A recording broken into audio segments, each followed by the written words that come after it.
Good evening. Could people take a seat? We're going to start in 1 second.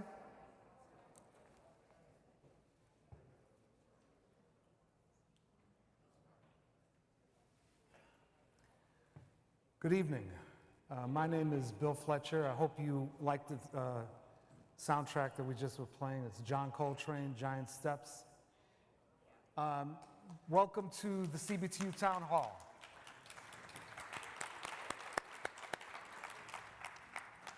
We're doing something a little bit different this evening, which is a discussion with former President William Lucey and current President Terry Melvin about CBTU. This is sort of the past, the present, the future, looking at CBTU, looking at what has been accomplished, what has not been accomplished, and where we're going in terms of building a 21st century organization. So the format is going to be this. We're going to do an interview that starts now, and during that time there will be index cards that will be handed out to you, and the sergeants in arms will collect them. So you can put questions down on the cards. They will be collected, and then we're going to try to put them together in thematic groups, and we'll try to get to as many themes or specific questions as possible. And hopefully things will really roll. We have to get out at 8 o'clock, so we can't continue on and on as much as that would be wonderful to do. This interview is going to be recorded, and that was one of the things that we were hoping that would make this particularly exciting, that we're collecting history and through a discussion. The other thing is that this is not going to be a wiffle ball tournament. This is not a situation where the questions are soft, that we're being diplomatic and nicey-nicey. This is a discussion. This is a discussion within the family. And while it will certainly be respectful, we're going to not pull any punches. So with that, we want to welcome you again, and I want to welcome our guests to This Is Your CBTU.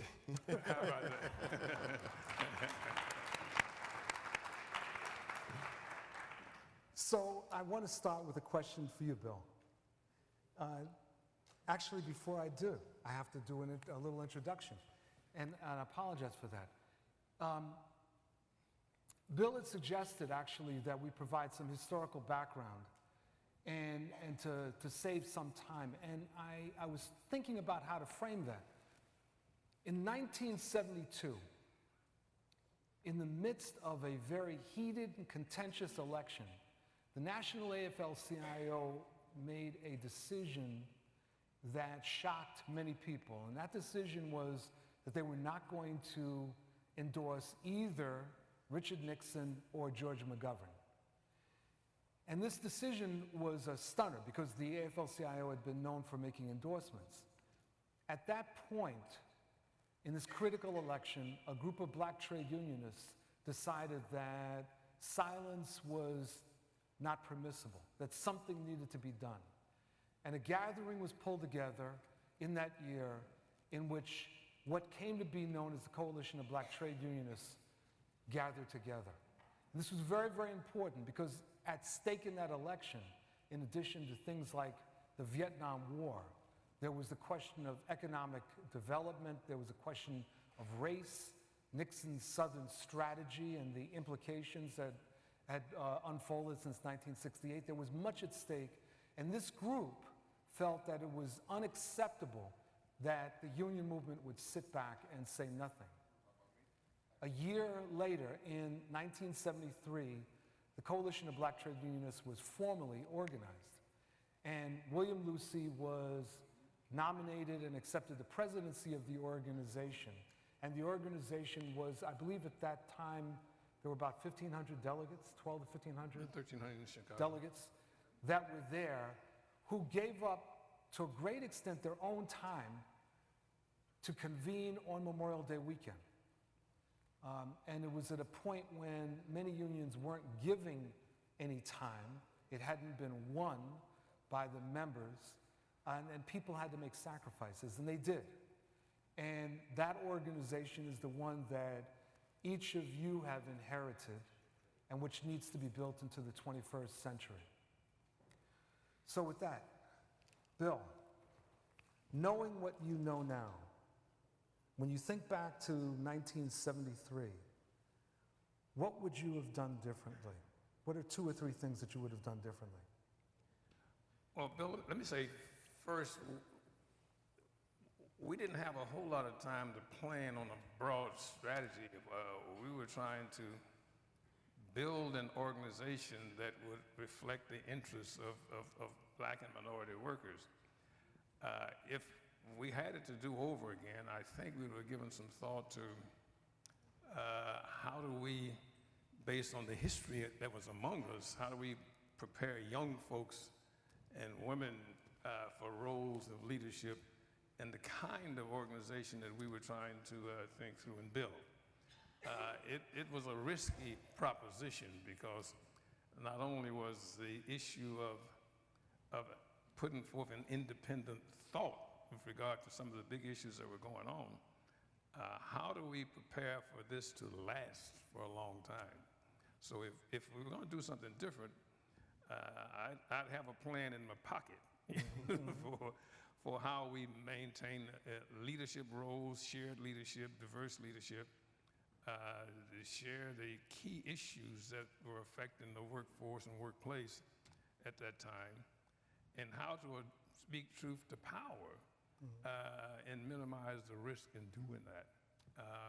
We were incredibly fortunate at that time. We had some of the greatest trade union leaders this movement has ever had. I can't help but take the opportunity to mention a couple of 2 or 3 names. Please do. Because folks here may not have heard them, but you ought to go to your library and look them up. You gotta look up the name of Charles Hayes from what ultimately was the United Food and Commercial Workers Union, but was from the meat cutters at the time. Look up the name of Horace Sheffield and Nelson Jack Edwards and Cleveland Robinson and Bill Simons, who Terry talked about at the opening session, because these were folks who really put everything on the line. Out of that came the Addie Wyatts and the Lillian Roberts and all of those who made a contribution to that initial start of the organization. And if we had it to do over again, we'd have given them some thought as to what our long-range future should look like, and maybe would have had a plan at that point in time. Let me just pursue that 1 second. I'm interested in the fear factor. I mean, in 1973, the presidency of the AFL was controlled by George Meany, who was not particularly known as a friend of progressive causes, had actively supported the Vietnam War. Was there a lot of fear that in taking this step that there would be retaliation? I think there was a recognition and the expectation that there would be retaliations. The question was, how would it come about? The individuals I mentioned were very strong-minded, strong-willed, and committed to a trade union movement that was fair in all respects. The UAW had its experience, the meat cutters had their experiences, the teachers had their experiences, and these were individuals who had stood up and stood through those kinds of pressures, but the risk was great. And Bill Simons had the greatest risk of all. Myself, I was probably the luckiest of us all because I was International Secretary of Trade, had been recently elected about a year before, elected without opposition, which is the best way to get elected. and so as a result, the political pressures that came down on all of us were lessened by our history. And I think we tried to share that in the year between the first convention and the founding convention, which was 1973, as you point out. And I think the incredible value of having all gone through this together caused us to not only lean on each other, but depend on each other to protect each other from the heat that we knew that was coming down. And I would say that, you know, we adopted a simple slogan, If Charlie said it was so, then that was it. So that other people could not use, I heard such and such say this. What do you think about that? Because the effort to divide us was just absolutely incredible.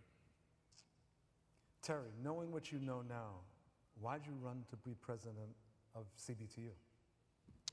That's a good question. I mean, knowing what I know now, let me go back to the time when Bill had made it clear that he was seeking to step down. My conversation with him at the time was this organization and him had done so much for my growth, and I saw so much potential in the organization that I thought it was my responsibility to step up and take a leadership role in moving the organization to the next level. So I didn't look at it as something where only I could do, but I looked at it as I had a responsibility to the organization. I mean, I remember my first convention that I came to at CBTU, and I was at awe at the number of intelligent black people in this room. And they were surrounded, surrounded by them, and they were all over the dais, and they were doing all kind of things that I haven't seen people do at any union meetings, and I had been going to union meetings for at least 10, 12 years at that time. Never seen this. And the people had open arms, and they were ready to help you in whatever needed to be done. And there was training available for you here. And then to top it off, we had church service on Sunday. So I was truly at home at that time. And as I said, and working with Bill over the years, and I've said to many people, and I'll say that now, I mean, Bill has been a mentor for me. I mean, he looked out and pulled me out of I don't know where. I don't know where he got my name from. We were in the same union, but whenever I needed advice, he was there. And I was a young kid, young local president, small local union, out there in his union, but he was always there for me. And I just thought I had a responsibility to the organization to make sure that it lived on into the future. Now, I want to ask this to both of you. You can handle it however. One of the things that's been very attractive about CBTU and CBTU conventions is that there's always an international aspect. And there's speakers, there's a Canadian component, which I want to specifically ask about in a minute. And CBTU was very active in the anti-apartheid struggle around South Africa. But I know that CBTU's involvement in that was controversial, that that there were differences of opinion. There was anti-communism and fear of terrorism and things like that was being floated. I'm talking about going in the 1970s. And so what happened, Bill? How was it that CBTU arrived at the importance of the anti-apartheid struggle? Well, we recognize then, like we recognize now, that our future is tied to others, through the worker movement of our country and other countries, tied together in economic context, the issues of trade, the issues of immigration, all of those things impact our ability to maintain a position of engagement and involvement in the decisions that are made by organized labor. In those days, international affairs discussion was not held at the local union levels.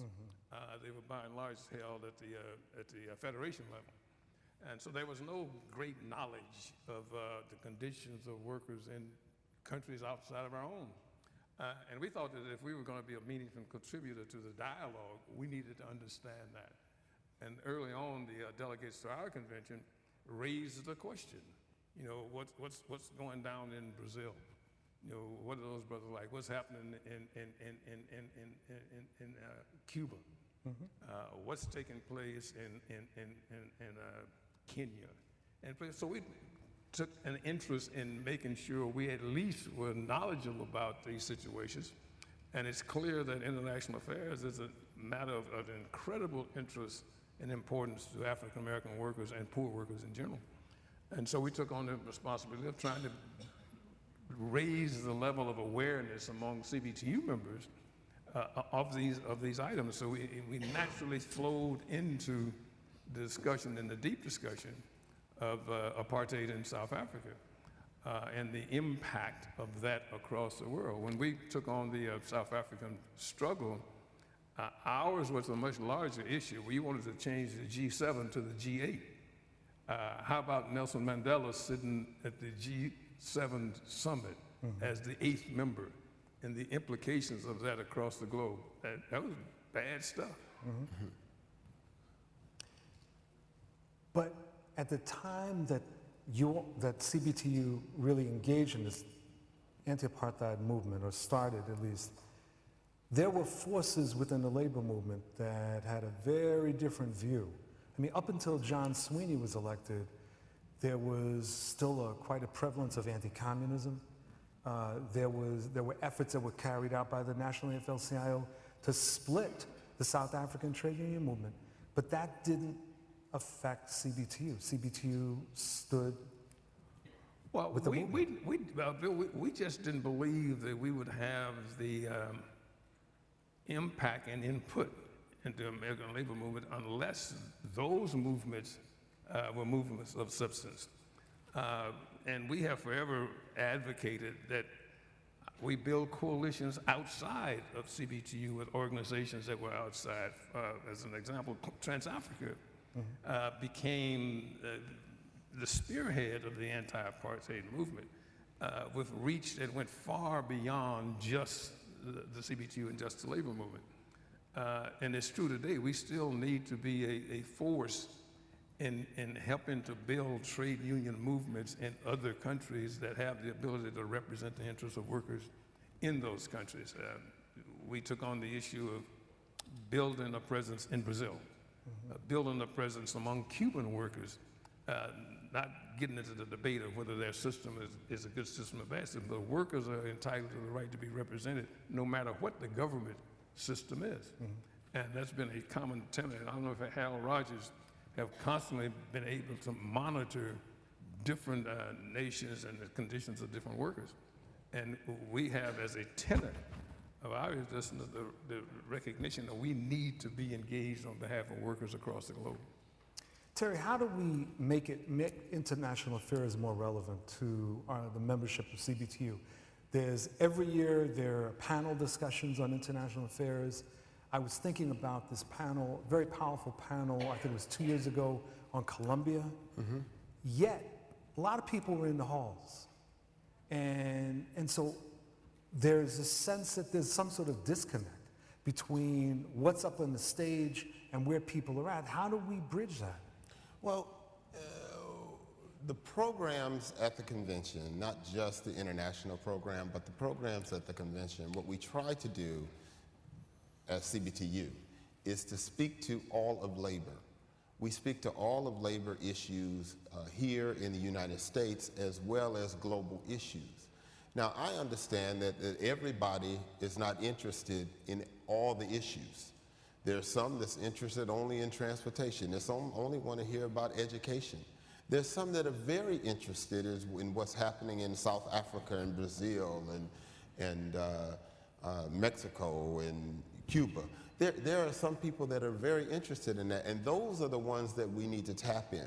We need to work with and reach out more to the younger unionists to educate them and bring them in more in line with and get a better understanding on why is it important for us to be connected to what's going on across the seas and in South America. How this all, we're living in a global economy now.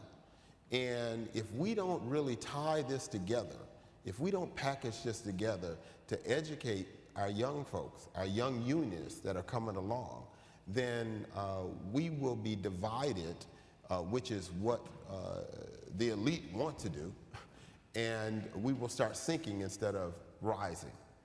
So let's stick on this question then of youth, because one of the tendencies I've noticed over the years, and this is to both of you, is that it seems like there are periods when there's waves of young people, younger people that get involved in CBTU, and then we lose them. And then there's another wave, and then we lose them. So like there's a certain core of people that have remained with the organization, and frankly, they're aging out. and then we've got these waves. Why is that happening, and what needs to be done? I think to a great degree, it depends on the issue and the time. As an example, we had tremendous movement among a lot of young trade unionists when we got engaged in the debate about the North American Free Trade Agreement. I mean, NAFTA was a discussion that normally we had never participated in, but we took it on because in the end, we knew it would be bad for workers in general, and particularly low-wage workers, retail workers, et cetera, because we could see that NAFTA was not about trade, it was about money. And the ability to understand how that would impact our communities was real with us. A Walmart, all the other companies that were major employers. Both the Mexican workers and the American workers lost as a result of NAFTA. If we remember at the timing, about 2 months, maybe 3 months after NAFTA passed, they devalued the peso. The implications of that was absolutely incredible, for Mexican workers and for workers here. So what we tried to do was be a force in that. And I think to a degree we probably drug the Federation along because we were saying inner cities cannot deal with the Walmart model. We can't have a situation where the bulk of our investment dollars are going to another country. We'll then re-import products back to our market to be paid for by consumers at a higher pay. So young people can dig that. I mean, and they came in, they worked. When the deal was over, they moved on to something else, not to our detriment, but there were other issues that they felt were stronger. We searched for a way to find inroads into where younger people want to spend time and energy. And I think younger people, like older people, they work through an issue, they get it, and they look for something else. We got to find out how to be ready with the something else. Terry. Well, I think that we have tried, as Bill said, over the years in CBTU to bring a younger group of people to the table and have them in the convention and a part of the organization. I think part of where we have been lacking over the years, and we're starting to deal with that now, is we fell into somewhat of the trap that the rest of the union movement fell into. We created our under 40 group. And our under 40 group, we put them in a room and we say, you guys go work out what you want to do and tell us what you want to work on. Well, I kind of personally think that we need to look at this a little differently, and that's something that we've been doing over the last couple of years. I mean, as we get vacancies on our executive council in our leadership position, we have been strategically looking out for young workers that have a passion for CBTU, that want to be a part of the leadership team and bringing them in. I mean, I'm very proud of, the recent appointments that we put on our executive council. I'm very proud of in Baltimore. We have a very young, vibrant young man that's heading up the new Baltimore chapter that it went down for a while, and he is bringing it up to new heights. So I think we have to, it's not just about bringing them into the organization, but it's allowing them to be a full partner in the organization. And for me, looking at from my own experience, I think that's what held me so close to the organization. I was at early age, compared to now, a region director in the organization. So I not only sat in a leadership position in one of the largest regions of the organization, but that gave me a seat on the governing body of the organization and a say in a discussion about what happens in the organization. So I had a connection. I had a reason for wanting to be there other than just to show up for a workshop or show up for a meeting. And I think that's what we have to do more on. We have to be more strategic on giving leadership opportunities to young people. Because, as you look back at the organization, in 1972, Bill wasn't 50. He wasn't 60, okay? He was one of them young 30-some-year-olds that had fire in his belly, as many of the people that in some cases are still with us and still active in our leadership.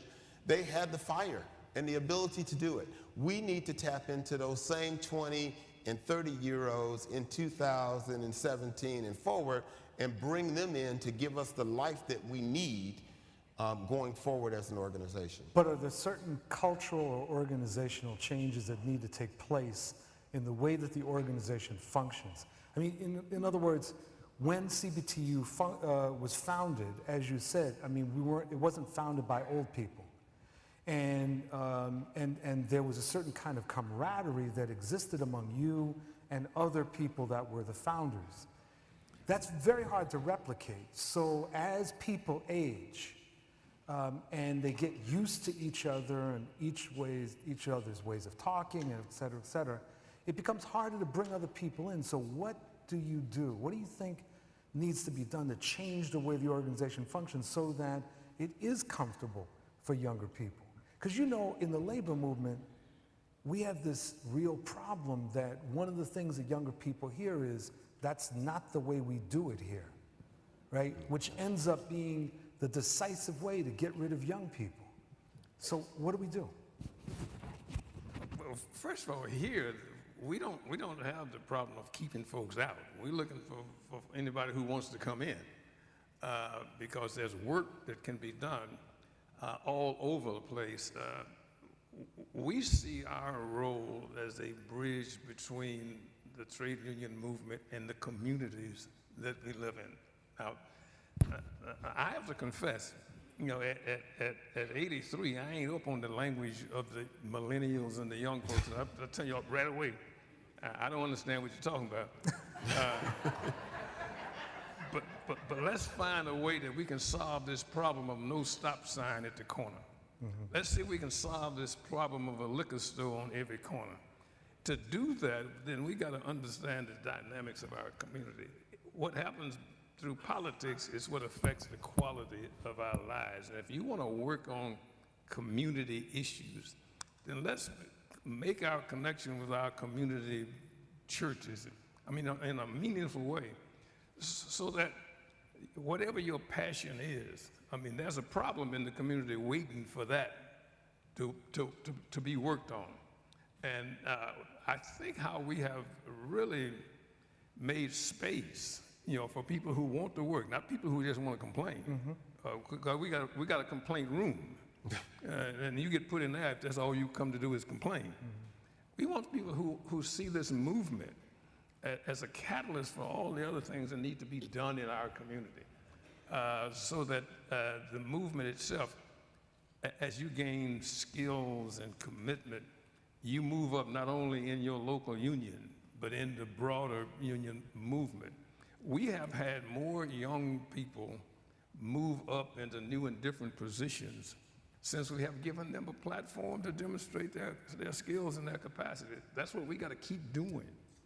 And I look at Terry now and his approach to some of the young folks, given my limitations, and providing opportunities for them to demonstrate their ability to perform in this crowd of old people, as I put me, and that if they're willing to work at it, they can find an arena to do what they want to do right here in the CBTU. When I first heard about or read about the Coalition of Black Trade Unionists, it was in a chapter in Philip Foner's almost legendary book, Organized Labor and the Black Worker. And it was thrilling to read about it, and there was a list of these names of prominent black trade union leaders. Most of them were men. And in the years since 1973, it's always been clear that women have played a major role in building CBTU, but they're not necessarily, with certain exceptions, seen at the top level, as identified as the top leaders of the organization.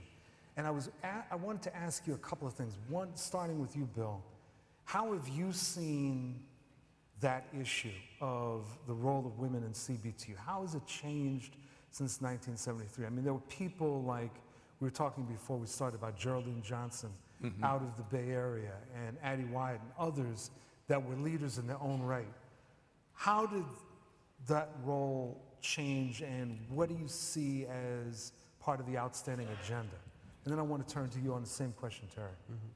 Well, we recognized at the outset that there was this imbalance in representation and participation. And we were somewhat limited by the same factors that we are limited by in organized labor. I mean, we have always had a process of election. I mean, our officers are not appointed, they're not anointed, they're elected. And there was a shortage of women in those days in positions through which they could be exposed and get elected. And then Addie Wyatt, I think in one speech, cured that problem. She said, we're not going to be second-class citizens in this organization. And having vision and commitment and blah, blah, blah, I just appointed her to something. And Addie went into the leadership of the Women's Committee of the CBTU and built it out and up. After Addie, Anita Patterson. And after Anita Patterson, I believe Denise Berkeley. And we've got a specific process for presenting ways and means of movement. But we suffer from the same problems that other organizations suffer from, the absence of women at that time in roles and positions in which they could be appointed, elected, or selected. And we got out of the notion that you can't play unless you're elected. And I think we're over that hurdle now.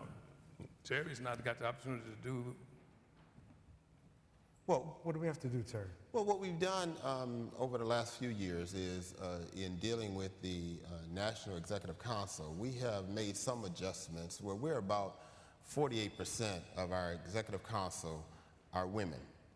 In the top leadership positions, it's a little different because those people that are there have been there and get elected to be there.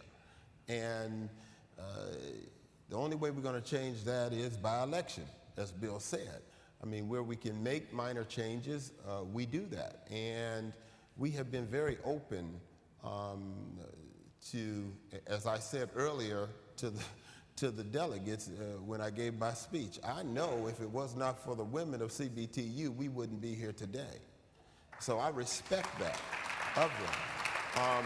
And I will use this position to do whatever I can to open up further doors, to bring more women into leadership within the organization and give them meaningful roles. I mean, there's some women that are people, I should say, not just women. There's people that want to work for the organization but don't want a title.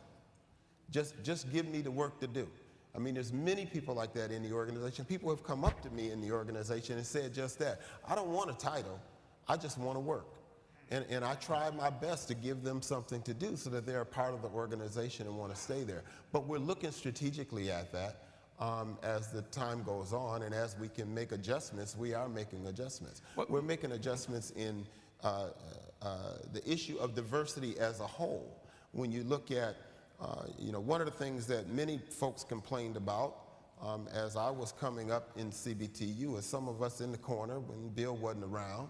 Well, we got an organization that was put together because we were disenfranchised from the labor movement, and yet we're doing the same thing to ourselves that the labor movement did to us by the same people staying in the same positions and not giving us an opportunity to young people to move up.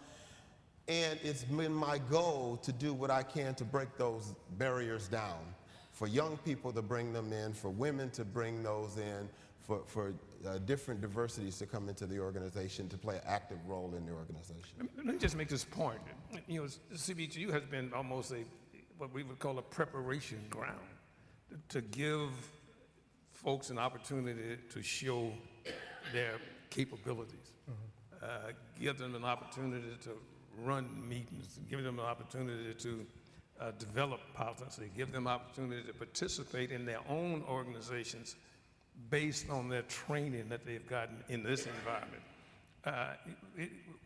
It don't take a long time to find the Cleola Browns and to find the Petey Tallies and to find going back to our sister out of Wisconsin.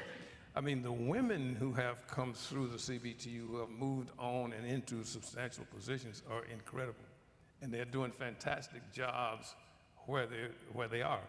when we went through the process of changing the AFL-CIO so diversity was a much larger part, the women were so key to that, and they played significant roles in the appointment process to the new AFL-CIO. Elizabeth Powell, I mean, there's just any number of women who may well be high level in their own organizations, came either through here or through their participation at APRI. So we're hopeful of trying to do the same thing with young people, to give them an opportunity to play roles that gives them the experience and the education and the political understanding of how to participate in their own organizations. But So let me just ask say a this. question. Let me just jump in for one moment, Bill. A key thing that I think needs to be understood by all of us in here is that, you know, as we sit here today, Bill can talk about the past and I can talk about my vision of what I see the future is. But the decision on how we end up as an organization really rests with the folks out there. I mean, when we come up and we talk about what our leadership's going to look like next year, the decision is out there, not up here. I mean, we can make recommendations, and I will, but the decision on what the leadership looks like of this organization, it's not, we don't pick the leadership, the delegates pick the leadership. So that is something that we need to look collectively at, as well as those that are in leadership. There comes a time, and I have said to Bill, I have no intention on being here 40 years. I told him that when I took over. I think I told the delegates that when they elected me. What that means to me is I have a finite period of time to set in place, to be the bridge between the Bill Lucy and the future of the organization. And I have a finite period of time to train and develop some people to take over, so that when I decide to leave this position as president of the organization, or the delegates decide to send me away from this organization, I could be assured that the organization is in good hands, that we have trained them properly to carry on the legacy that was started in 1972. So then I'll pose to you the question I've posed to other labor bodies. Term limits. Does CBTU need term limits? There are people that have been in office for a very long time. And the question is, does something structural need to be put into place so that there are new opportunities for, particularly for constituencies that have not been able to make a break in? Personally, I struggle with that. I've struggled with that in political structures as well as in the labor movement.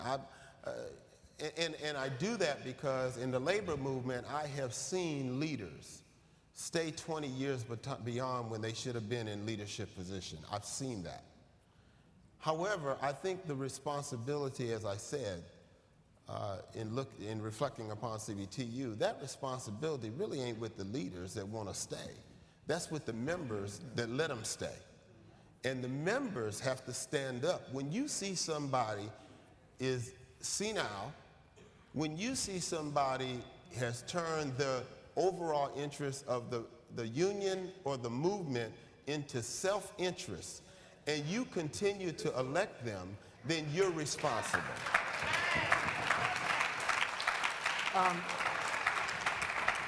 If we had more time, I'd struggle with you on that. Because you're right, but there are ways that structure can have an impact. And so maybe if we have time, depending on what kind of questions we get, we can get back to it. But we have the bill, yeah. the term limits exist already. It's between when you got elected and the next time you stand for election. That's the limit. Nah, Bill.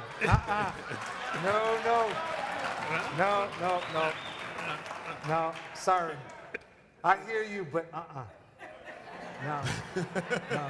Because the thing is, in any organization, people will tend to venerate leaders up until there's a crisis. And that's what I'm trying to get at. And see, what I'm trying to figure out is, I'm thinking about people. See, corporate America is much better than unions about finding places for particularly younger folks. And they see people, they get their eye on them, and then they figure out some way, and we lose some of our best people out of the trade union movement. Because someone says, well, maybe you'd be a good supervisor, or something like that. And the question is whether we can figure out a way to put into place in organizations like CBTU a means through which younger people can say, yeah, I too can get a shot at that. I too can do that. I don't have to wait 30 years. I too can get it. And that's the question that I've been grappling with for years with CBTU and with a number of unions that will go nameless. As a follow-up to your original era, Yes. in CBTU, we've always got room to create space for anyone who wants to participate and play a role, and a meaningful role. I mean, but we don't start at the point of my mission in life is to be a major labor leader. Your mission in life, if you come in here, is to serve, to build this organization so its impact can be felt in our community. Now, there's always room for you to do that.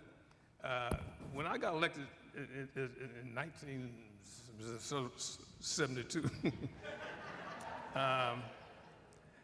I was lucky enough to, I think, get elected because I had sort of moved through the chairs and had done the work assigned to do, and had at least with the members established, at least in their minds, the belief that we would work in trying to build something, something that would be available as a vehicle to give them an opportunity to participate in the issues that directly affect their life and the quality of that. I'm not sure we ought to have a term limit on that. I ran unopposed as long as I could. I had opposition one time, and I whooped him like he had stole a government mule. Because this is not an area where we play with a role and pretend that we are trying to help people. This is where you either help people or you don't. And if you have got the experience, you've gained the commitment and all of that, then this is the most powerful vehicle to take care of the problem. Charlie Hayes used to say there ain't a single problem we got that a good contract and a good payroll can't cure. And I believe that. And it's not a place where we experiment with those who would like to try this out for a year or so. This ain't a tryout arena, because people have taken and put their trust and their confidence in us. And we ought to do all we can to make sure that their confidence is well placed and justified. Now, we got to make room for other people, and we can do that. Every now and then, one of us realizes it's time to go, and we have the responsibility of making sure that there's someone to replace us. None of us are going to be here forever. Well, I got a public position about dying. I ain't going to that. But we can experiment with a vehicle that is designed to help people in their lives. And I'll talk to you about that, and I'll reconsider your error. I think we may readjust the agenda for this evening. So I want to ask two questions before we get into the questions from the members. One is about Canada and one is about 1995. The question about Canada is this. So there is a CBTU in Canada, and what is the thinking in terms of building, in fact, a hemispheric organization? Because one of the things that when we look at the history of organizations that have been based in the United States and have gone international, they frequently ignore the conditions, the situation of people in the countries where they're based, or they're setting up operations. In the CBTU's case, that doesn't seem to be the case, or situation. But how do you build it? How do we build a CBTU that really has this presence in Canada, hopefully a presence in Puerto Rico, in the rest of the United States, and builds some sort of hemispheric movement? What is? Wait, Yeah, go ahead. let me just make, in our case, way back in the day, we were into that proposition. We ran into a young lady based on our contacts around the hemisphere, a young lady by the name of June Veacock, out of Canada. Yes. And she said, well, can we start a chapter in Canada? And our position, well, we may not be able to start one, but if you can start one, if you can build or if you can develop the interest, then let's talk about it. And she successfully did it, and they're one of our strongest, chapters and great participants. I continue to think that we've got to find ways of extending this. Now, we had conversations with people in Bermuda, the Bahamas, Jamaica, Guyana. We can't do things until folks are ready to do things. And I think the possibilities are tremendous. Yeah, I think with we've already had discussions with particularly in Canada, of seeing where we can strategically branch out that chapter and grow additional chapters. And the vision is that they would be their own region in there, so that they would have a serious focus, a collective focus on the issues that are affecting the country and the provinces there on a more focused basis than we can from here, from the international point of view. And I think with the work that we have done in Brazil and helping others create organizations and in South Africa or West Africa, I think the opportunity is there for us to live up to the name International Coalition of Black Trade Unionists on a more broader spectrum. But it's about getting ourselves in a position where we are fully self-contained and self-funded and self-sustaining as an organization. And that's part of the building and structuring work that we're going to be doing, particularly over the next year. We had a discussion at our executive council meeting yesterday? About having a session where we come together for a couple of days and really think through, do we have the right structure for 2017 going forward? Do we have the right financial structure? Do we have the right physical structure? Is our membership base the right structure and base? Do we need to have a subsidiary group for non-union members to be able to come in to be a part of this organization called the Coalition of Black Trade Unionists, so that we're not just looking out for black workers in unions, but we're looking out for black workers whoever they are. So that's what we're going to be struggling with over the next few months as a leadership team, as well as what should our leadership team look like. That is on the table. And do we have the diversity that we need to have going forward? Are we appealing to those who are not currently affiliated with us, be it within the U.S. or in Canada or another country? Are we an organization that then when they look at, they say, wow, that reflects the type of demographics, and they're dealing with the issues that we think are important to us, so we want to be a part of them? Bill, in 1995, it was a momentous year for the labor movement. John Sweeney, then the president of the Service Employees International Union, announced a challenge to then President Lane Kirkland. For the presidency, Kirkland dropped out. Tom Donahue stood and ran against Sweeney. Sweeney put together a team that included himself and Richard Trumka, Linda Chavez Thompson, and it was one of those moments one never forgets. But the role of CBTU in that is a role that is not discussed in much history. And I thought that it would be really useful for our members here to know something about what happened at that moment and the critical role that CBTU played. Well, there had really never been, at least to my knowledge, a contest for the leadership of the FLCIO.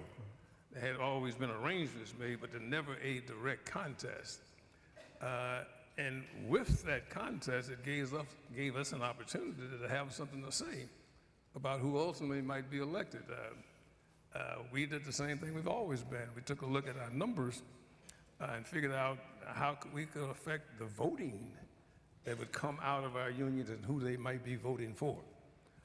We then sent a letter to both candidates and said to them there are about 12 or 13 issues that you're going to have to deal with if you're successful in this campaign, and we would like to talk to you about them. This created trauma unlike we'd ever seen before among people who had thought that we were going to be silent on this issue. We asked to meet with Tom, and we asked to meet with John Sweeney. And we put some of the issues on the table to him about the makeup of the administrative staff of the AFL-CIO, the department leadership, about field staff and the role that diversity ought to be playing. We talked to them about where they put their money, in what banks, in what communities, and were they prepared to diversify that a little bit more. Who handled their pension funds and who represented their pension funds in terms of investment activity, a whole host of issues that they never had to think about before. My union, and I was Secretary of Treasurer at the time, we had a sizable amount of money invested in the AFL-CIO that I thought we ought at least have some expression of their sensitivity to that issue before we were called upon to cast a ballot. They had never had to deal with that kind of question before. And we got to look at the different personalities of the candidates. And we talked about whether or not they were prepared to take a look at amending the Constitution of the AFL-CIO to change the behavior of state federations and central bodies and open the entire process up for more involvement. Tom Donahue, who was a good man, but a traditionalist, and by that I mean he said, well, we ain't never done that before. And that gave us a pretty clear answer of where he would stand on a lot of stuff. To his credit, John Sweeney says, as we went through item by item, I think I can do this. I believe I can do that. I will try to do this, and maybe we can work together and figure out how to make this work.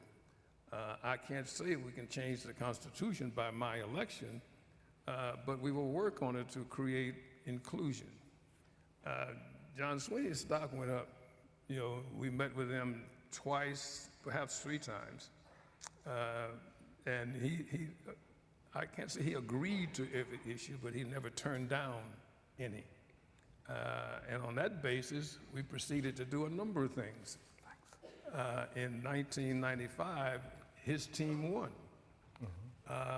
We reminded them that the diversity question on the executive council of the AFL-CIO ought to be addressed. And by stroke of luck, 12 of us was added to the executive council of the AFL-CIO. And it's important that we understand, when you put 12 people, new people, into a room of folks who had never had to deal with this before, we said to our folks, you got to be smarter, more committed, more dedicated than the folks we joining. And so the Cleola Browns joined the board, and a whole bunch of folks who made it their business to learn their role in this new environment, because we did have to be smarter. And we discovered, and not being negative about the other side, that some folks, all they could do was drive a nail. If you had to discuss foreign policy, they weren't ready for that. We had to be ready for that because we were representing a whole new kind of change. And I would say without fear of contradiction that John Sweeney, whether he desired it or not, or whether he did it just to get elected or not, or whether he was truly committed to it, did more to change the face of the AFL-CIO during his term than any other leader of the AFL-CIO. And I would say one other thing, John Sturdivant, who at that time was the president of the AFGE, was the instrument in developing the plan by which we would expand the AFL-CIO, lay the foundation for changing state federations of labor, lay the foundation for changing central bodies, and create the proposition where every single international union has to report to the AFL-CIO on a biannual basis the makeup of its membership, the composition of its leadership, and all those things that give us a chance to play a much larger role. Thank you. Thank you very much. we're going to shift gears to the questions that many of you submitted. And I want to begin with a question that actually flows from what you were just saying.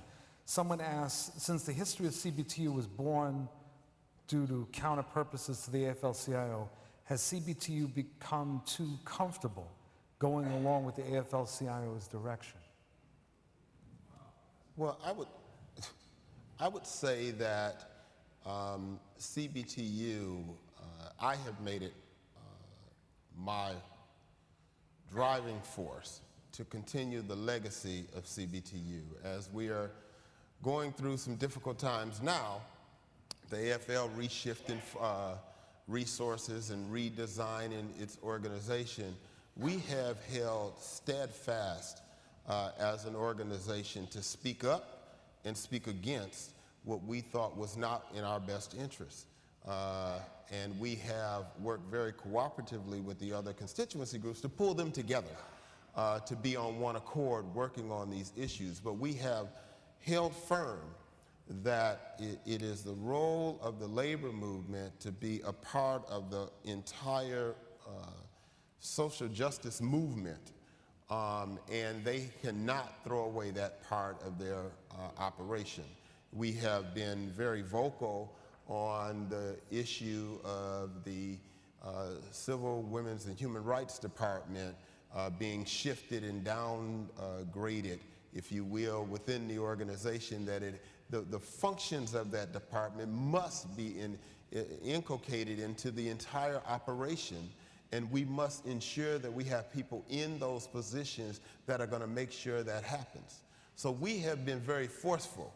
We have not been, we have not allowed ourselves to be sucked into, if you will, the web of you're a part of us, so do what I say.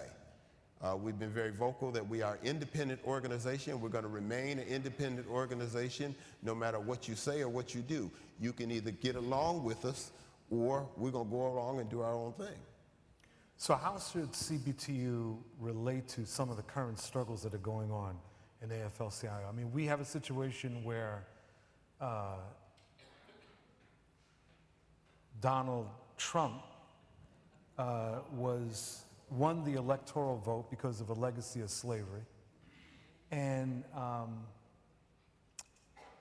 several unions decided to go and have coffee and tea with him and to praise his speech, his inaugural address, to suggest that they can work together with him.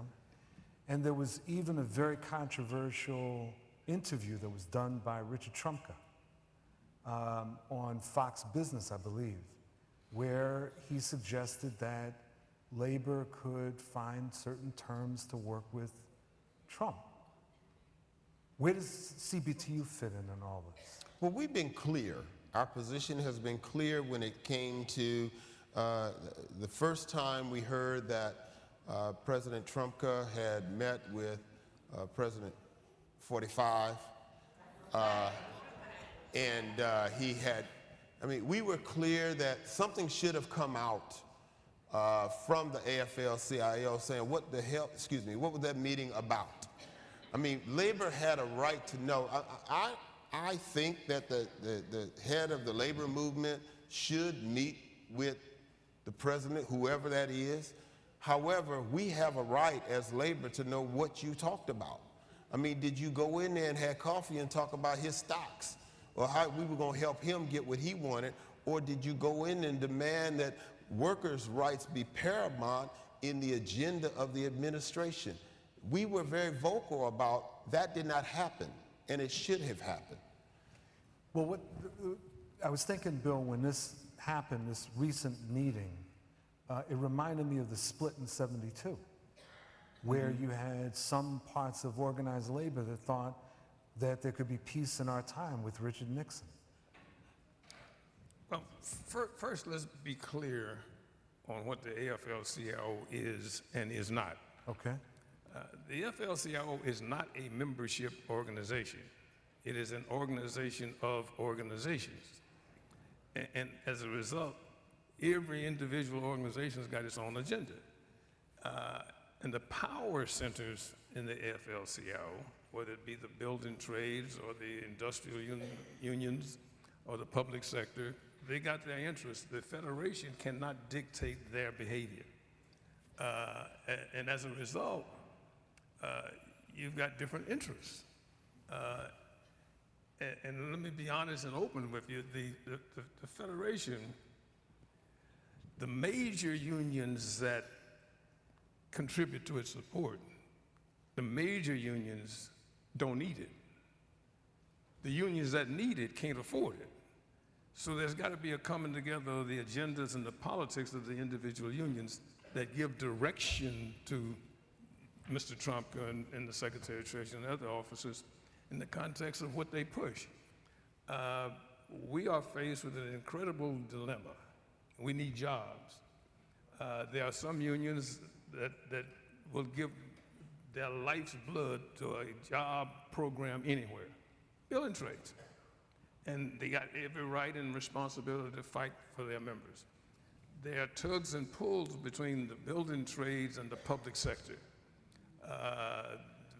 They may not be concerned about 10% of the issues that the public sector is concerned about. So President Trump is caught between these pressures and has to function. Within that, there are policy issues that some unions support, others oppose.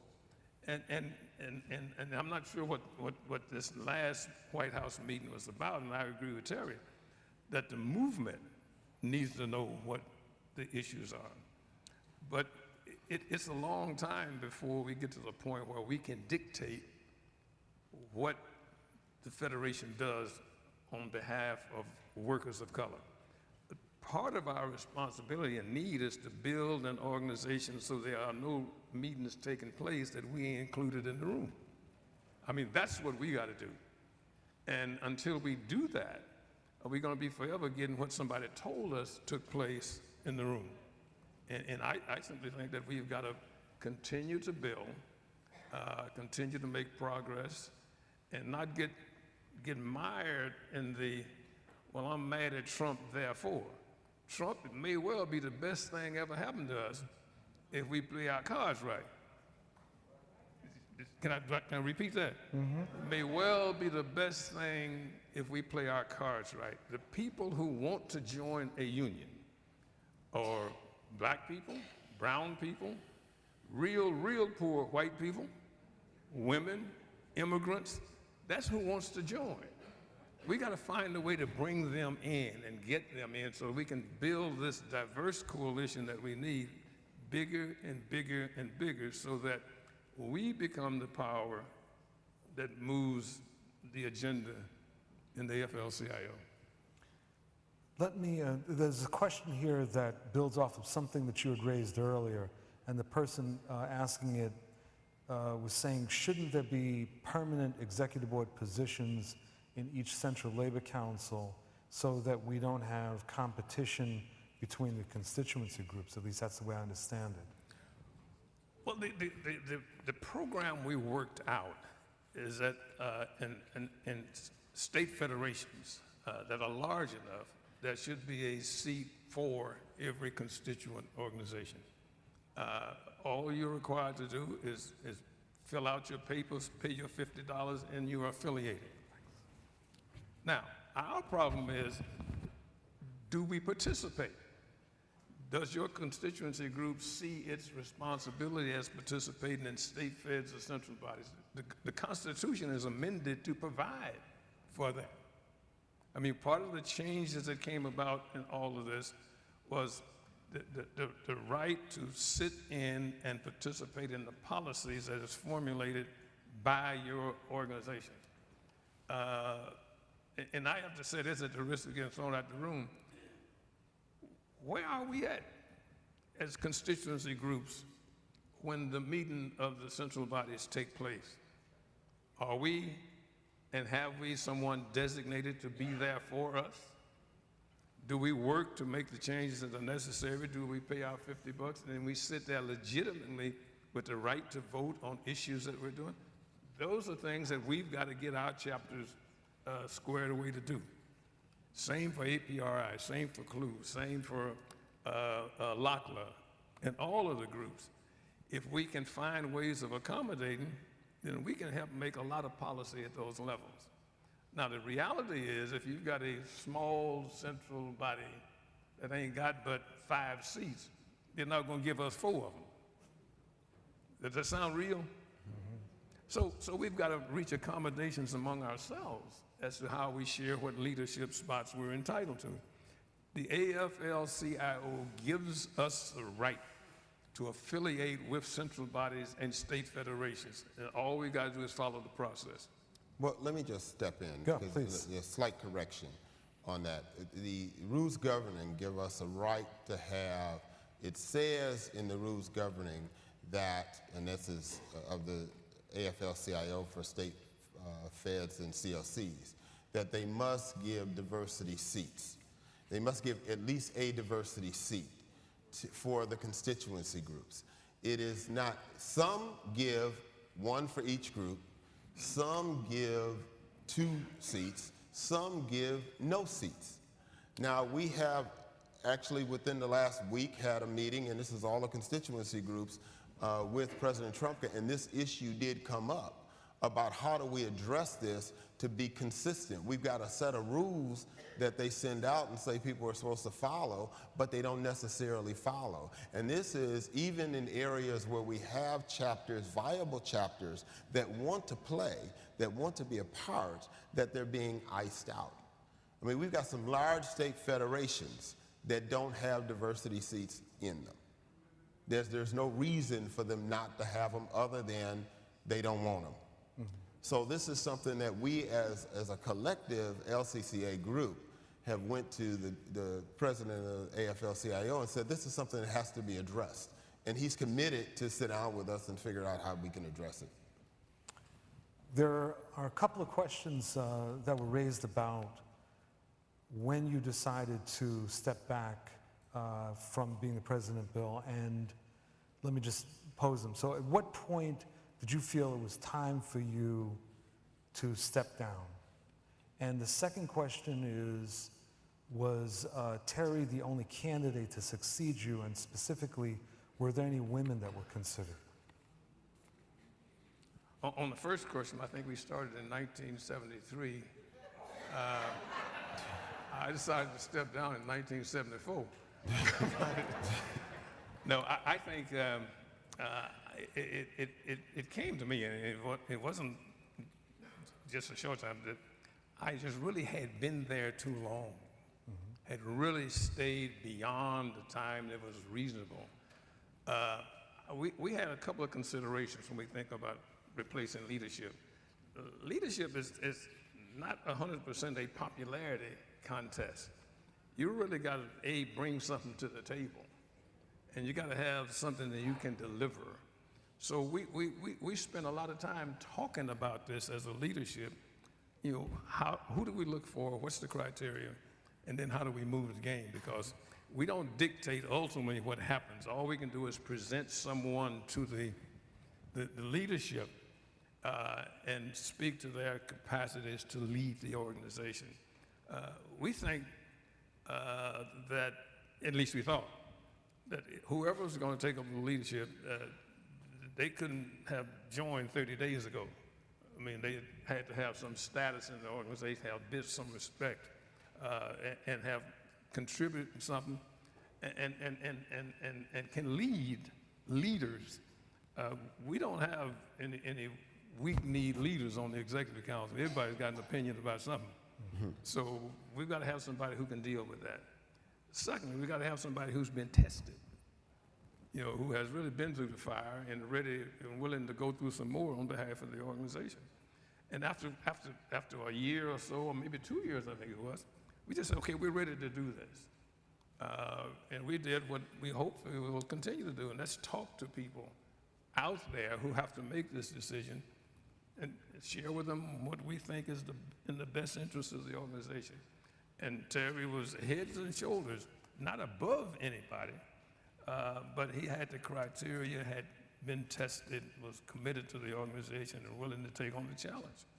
And you would be surprised what I negotiated to consume. Now, Terry was prepared to lead the organization, and we could not have made a better choice.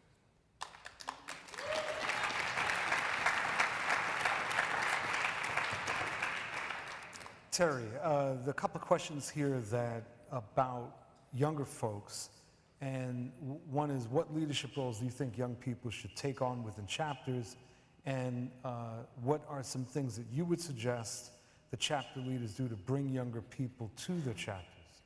Well, I think leadership at the chapter level, you need to look at what positions you have, what positions could they have. As I said, we just have a brand new, we went into Baltimore and said, look, we got to get this chapter up and running. This was one of our most viable chapters at one time. It has fallen by the wayside. We need to get it up and running. We sought out to see who was available, who was around, who had the abilities. And when we reached out and brought Courtney in and asked him, we talked to him about it and see if there was something he wanted to do. Talked to the other folks that were coming to the meeting that we could in the Baltimore area, and he is now the leader. So the question of what position can they hold? They can hold any position in the chapter. President, vice president, secretary, treasurer, garbage collector, executive board member. I mean, they can hold any, there's no limit. But what I would say is that the worst thing you can do is try to shoot for the top job if you don't have any clue what it's about. That's the worst thing you can do. And in some cases, that's what makes people fail. And that's what makes, we've got to open up doors, and maybe you start somebody out first term, you know, in a vice president position and give them simple responsibilities or committees that they could work on to start building their leadership. Or maybe they come from a position where they're already, I mean, just speaking for myself, I mean, I was 21 and a local president of 2,100 people. I mean, when I came in, I had some skills. Maybe they come in at a young age with some skills that they can move right into a leadership position.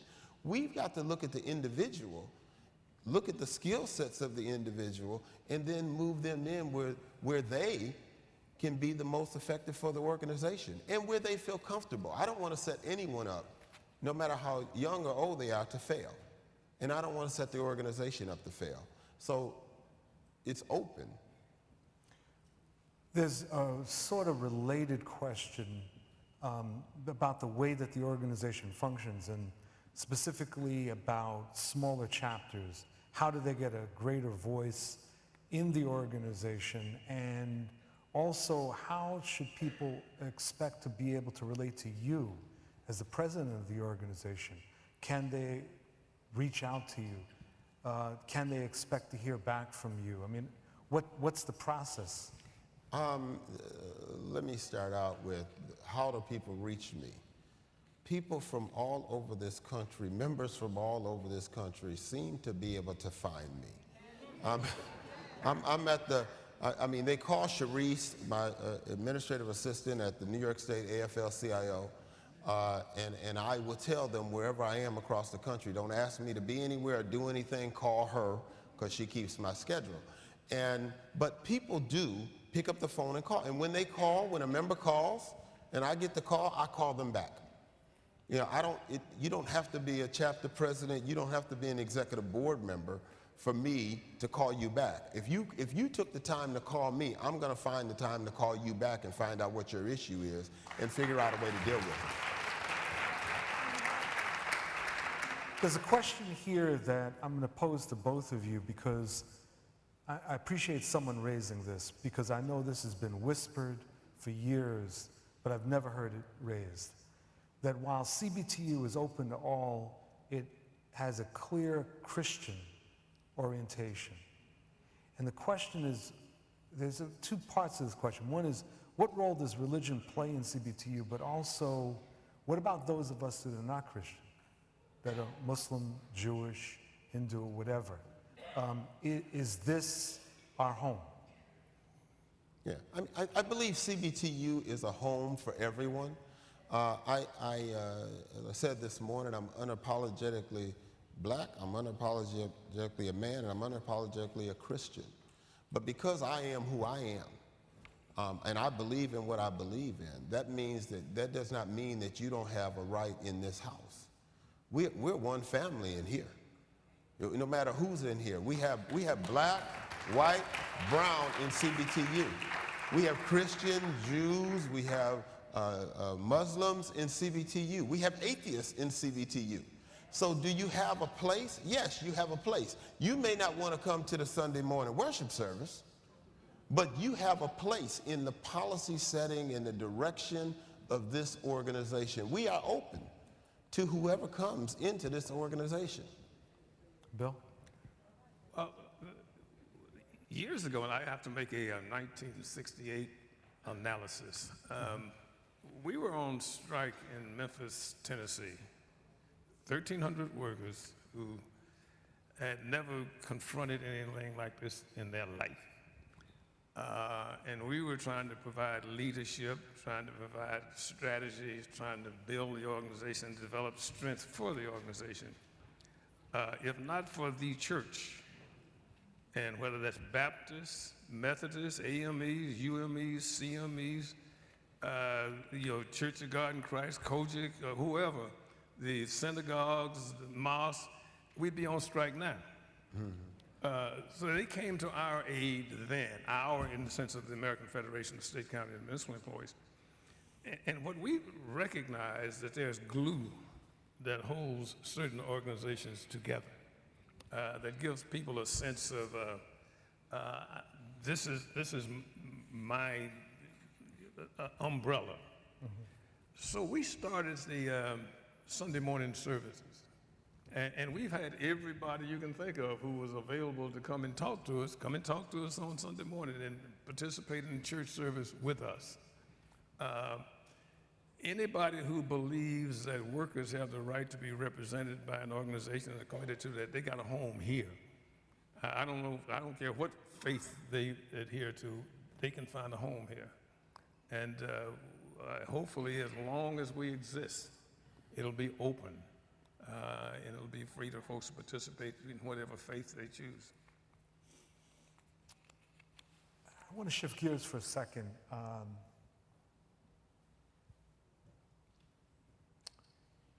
There's a question about whether the AFL-CIO is going to survive.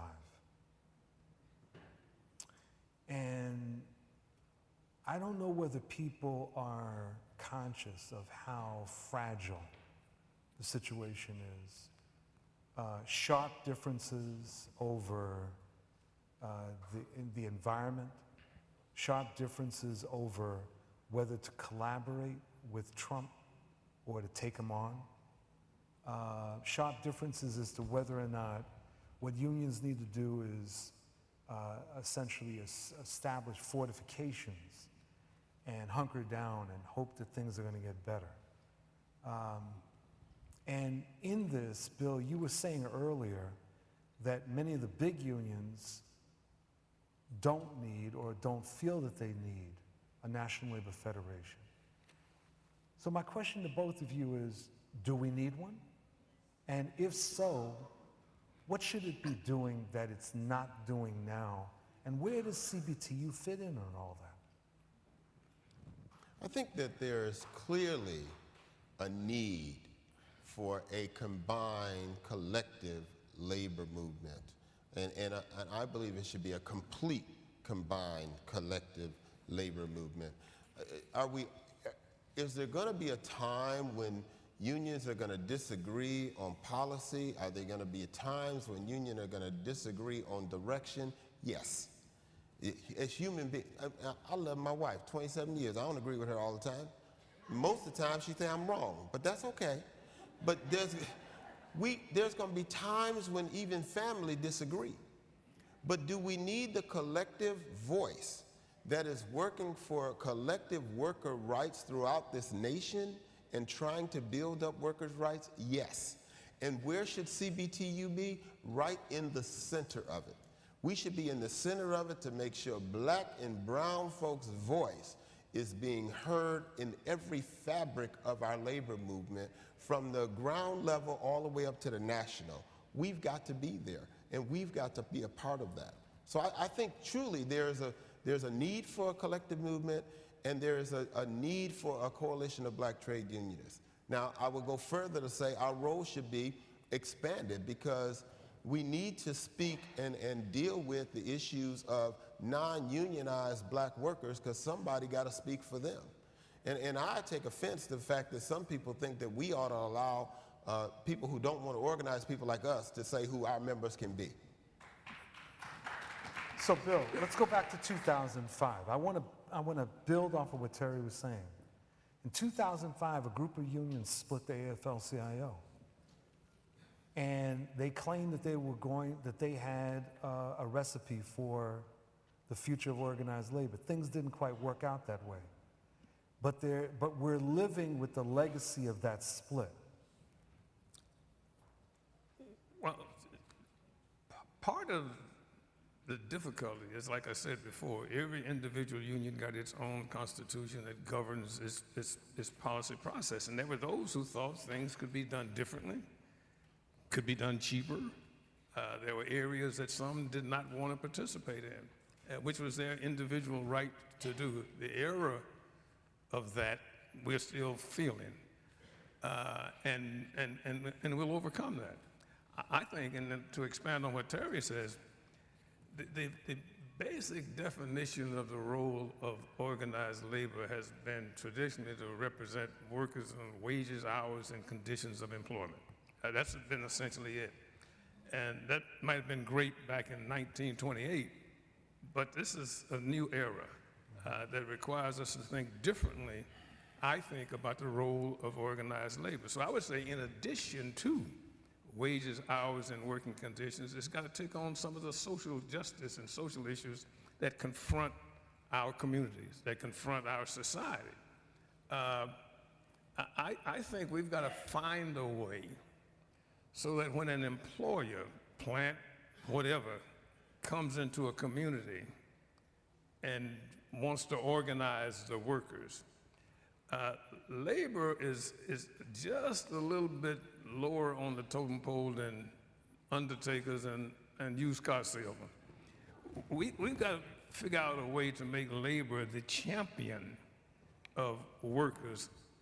And therefore, I think the contest to organize has got to be a contest between the plant and the community, not the plant and the union, because we lose that argument.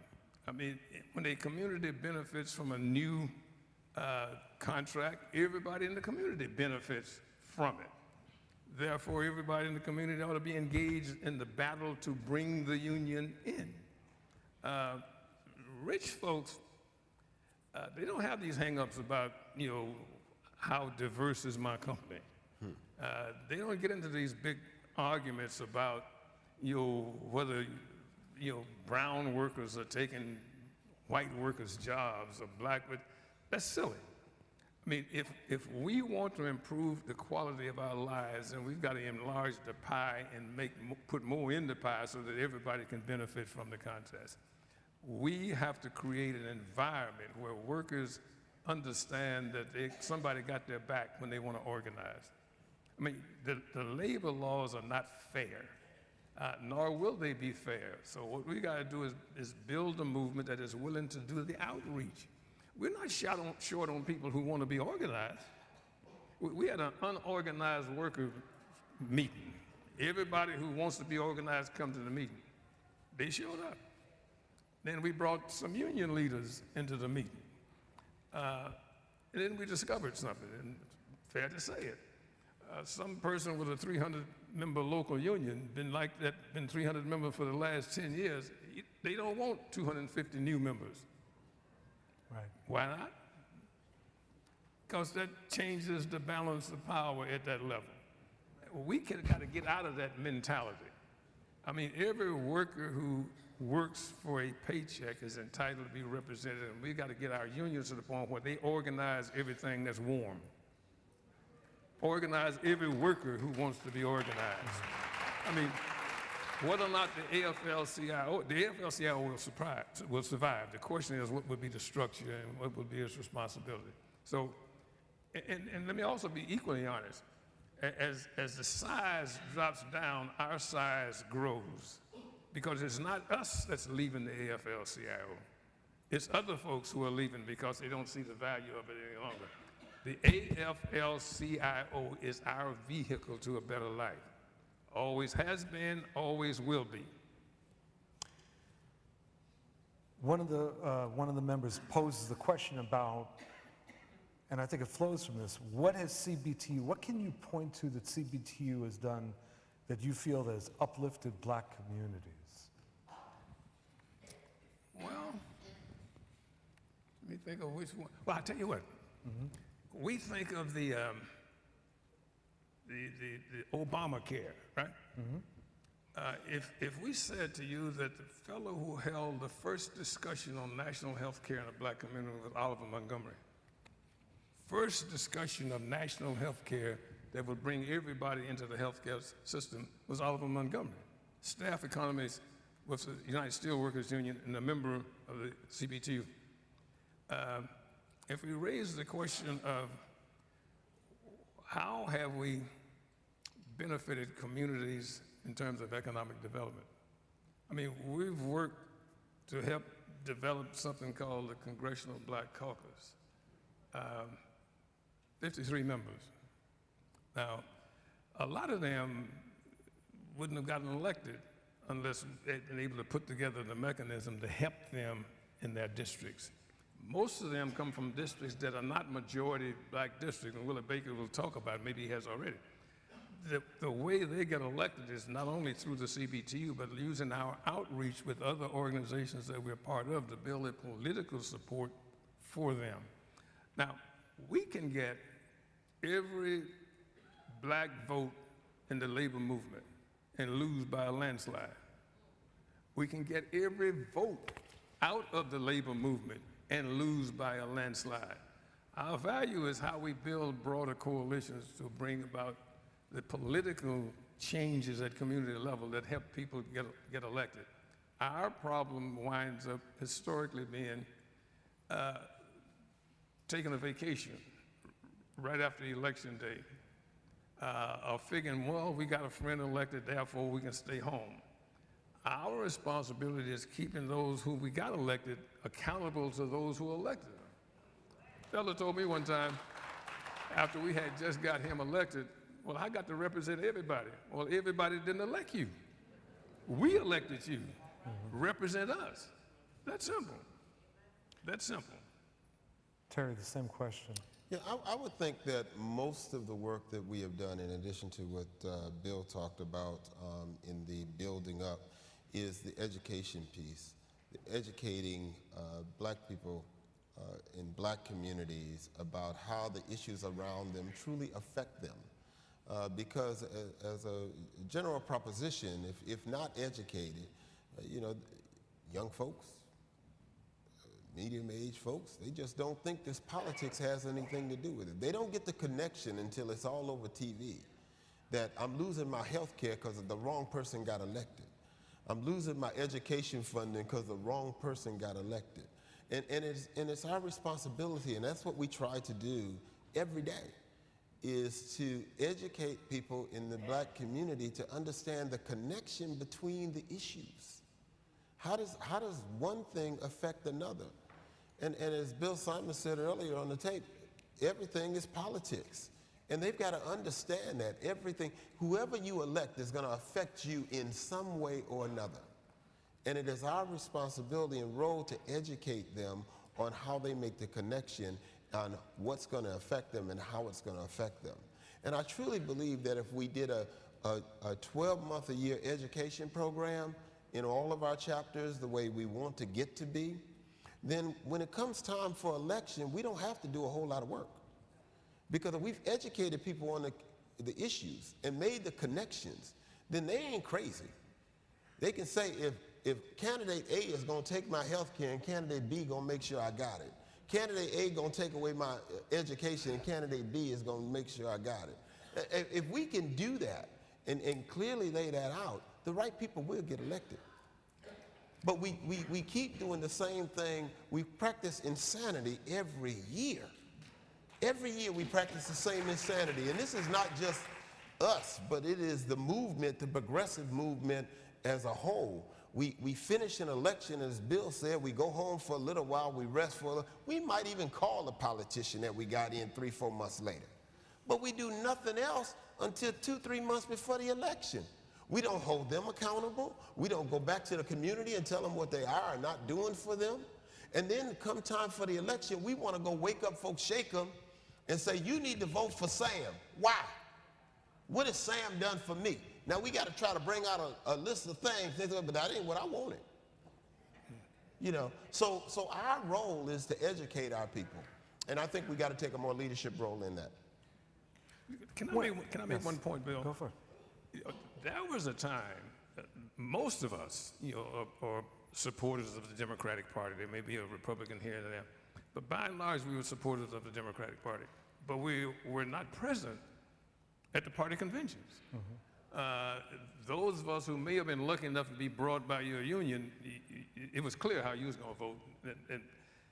But I forget what year it was, we decided that we ought to take to the black community, how do you become a delegate to the Democratic National Convention? And if so, what is your role? How do you get there? We changed the face of the Democratic National Convention. Absolutely changed it. We brought so many black folks to the convention, it looked like midnight. And the party went berserk because you now got a whole group of new people who are responsible to somebody else for being in the meeting. And what we try to do is get our folks to understand that you're in the process of making policy that has a national impact. I mean, and I think this was 1907, this was Jimmy Carter. And we went chapter by chapter by chapter by community, teaching folks how to be a delegate. Why do you think we got all these members of the CBC? You're going to have 4 or 5 of them here on Saturday. Ask them how they got to be where they at. So we just can do so many things. The strength of our chapters is so critical to politics like this. That's Chicago. Chicago wiped out 4 or 5 folks at one time because they were anti-labor or indifferent to labor. And you can go to Lou Moy in St. Louis. From a community-based organization wins election after election for the community. New York, I mean, we can do so much if we put our shoulder to the wheel, prepare ourselves, and go out and do it. I want to ask you about CBTU's role in organizing the unorganized. There is this question that someone raised, and it was something I also was thinking about yesterday. The person says, my international union has lost 32% of its membership since 1970. And, yesterday in the training that I did, there was no one from the UAW. No one. And I'm not saying that they were boycotting the meeting. I'm just saying there was no one there. There was only one person from the steelworkers. The role that in the beginning unions like the UAW played in CBTU has been diminishing, in part as we've had a restructuring of capitalism. But a number of unions they seem to have retrenched. It's not that this country isn't manufacturing. We're still manufacturing. There's still amazing organizing potential out there, yet it is not a central priority for most unions. Question is, what does CBTU do about that? Is there something it can do? Can CBTU for example, the UAW is trying to organize a Nissan plant in Canton. Mississippi. Yeah. Can it do something? What can it do? How can it add value to a situation? Well, let me speak specifically to the Canton, Mississippi. I mean, we're engaged in Canton, Mississippi, and have been for some time. Whenever we're called upon, or however we're called upon, we're there trying to do something to help. The Canton issue is a difficult issue because you can't organize folk who don't want to be organized. And we've got to figure out what's the message in Canton, Mississippi, because a UAW job, a Nissan job in Canton, Mississippi is a good job. So we've got to find out what is the message that gets people to understand that it is their right to be a part of the process that establishes wages and hours and conditions of employment. And the UAW has been committed to organize and remains, to the best of my knowledge. And now they may not be winning as many as they ought to be, but it goes back to my earlier point. If the community is a part of the union's organizing effort, the union gonna win. If the community is not a part of the organizing effort, you're not gonna win. Witness Chattanooga. And that is exactly the point that I wanted to make, Bill. In so many of these cases now where organizing drives are lost, going into the community and being a part of the community before you start an organizing drive is lost. So unions will parachute in as we used to do years ago. Some still doing it. We parachute in and we don't talk to anybody and try to talk to the workers and don't make it a community versus the employer. We make it a union versus the employer. And in that case, particularly in the situation of the South, where the politicians are against you also, you're going to lose. But if a strategic plan had been put in place where CBTU, NAACP, other community organizations are talked to, locked in before the actual organizing drive starts, and they start going to the churches and they start talking about what they want to do, and they start going to the synagogues and the mosques and they start talking about what they want to do, and then they start to organize and drive. Now you got a community to understand that there's a reason and a purpose for organizing and bringing a union into that environment. And then it becomes a community against the employer, and in that case, the community is going to win. So this is a good segue because we are going to move toward wrapping up. So I want to pose this question to both of you as a final points. What do you say to a 20-something who may not even know what a union is, why they should join a union?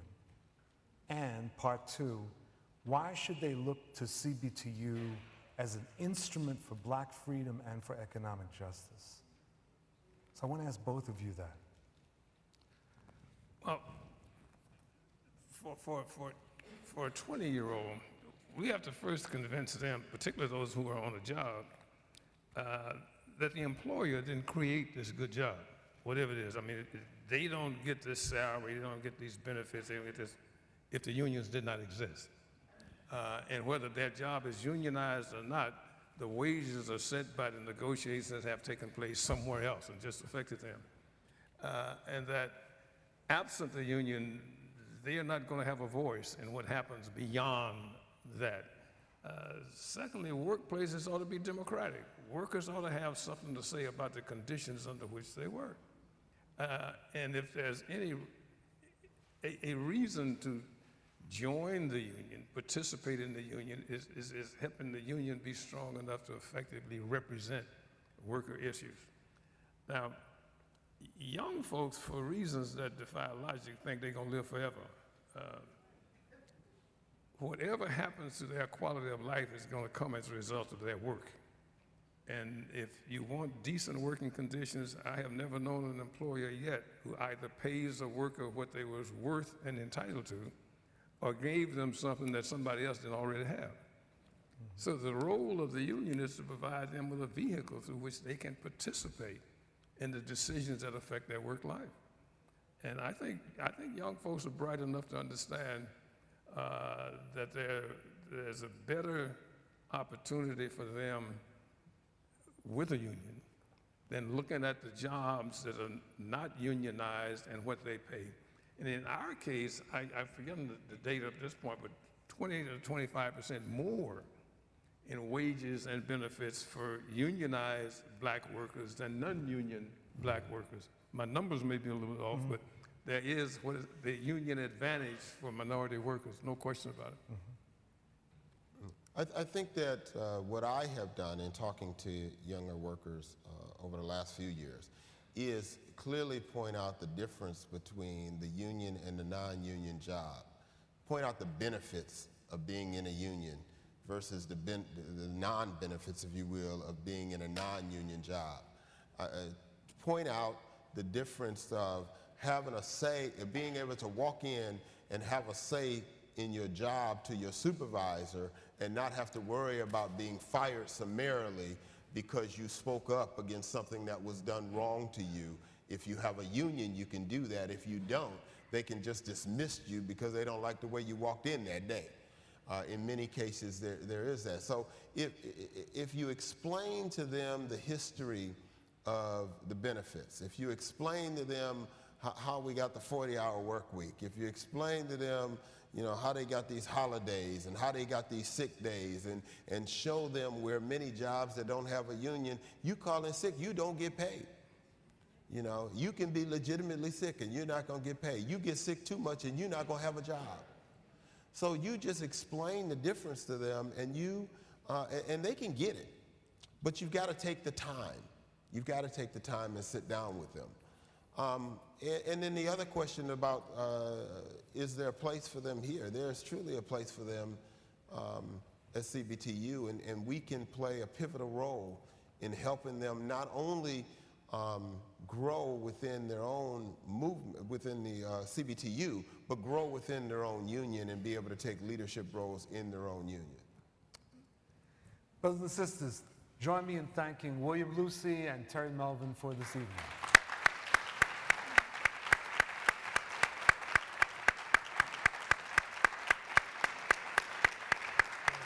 Time is